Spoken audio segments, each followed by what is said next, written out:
तपाईलाई थाहा छ तपाईले प्रयोग गरिरहनु भएको धेरै सिस्टमहरू ब्लकचेनले रिप्लेस गर्न सक्छ। Today we will discuss about blockchain concept and use cases. सिम्पल भाषामा भन्नुपर्दा ब्लकचेन भनेको एउटा डिजिटल रजिस्टर हो जहाँ डेटा एकपल्ट राखिसकेपछि कसैले चेन्ज गर्न सक्दैन।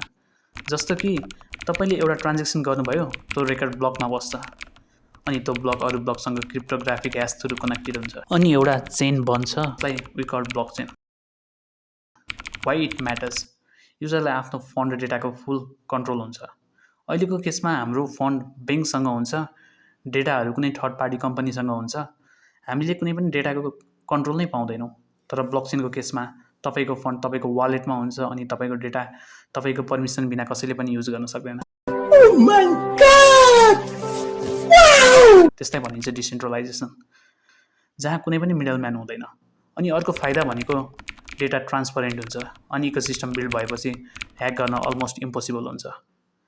अब सोच्नुहोस्, नेपालमा जग्गाको रेकर्डहरू ब्लकचेनमा बस्ने भए इलिगल जग्गाको कारोबारहरू मिनिमाइज गर्न सकिन्थ्यो। गभर्मेन्ट सर्भिसहरूमा करप्सन घट्थ्यो, मिडलम्यान अर दलाली सिस्टम नै एक हिसाबले क्लोज हुन्थ्यो। ब्लकचेनले यस्तो धेरै सिस्टमहरू इम्प्रुभ गर्न सक्छ। धेरैले ब्लकचेनलाई क्रिप्टो मात्र सम्झिन्छन्, तर क्रिप्टो एउटा ब्लकचेनको युज केस मात्र हो। ब्लकचेन एउटा बेस्ट टेक्नोलोजी हो जहाँ फ्युचरमा धेरै सिस्टमहरू बिल्ड गर्न सकिन्छ। अब क्वेसन, के कस्तो कुराहरूले ब्लकचेनलाई यस्तो पावरफुल बनाइरहेको छ? नेक्स्ट भिडियोमा हामी यही कुराहरूलाई डिपमा बुझ्नेछौँ। यदि तपाईँलाई पनि टेक, ब्लकचेन, एआई सम्बन्धी भिडियोहरू मनपर्छ भने please follow us. Thanks for watching. See you in the next video.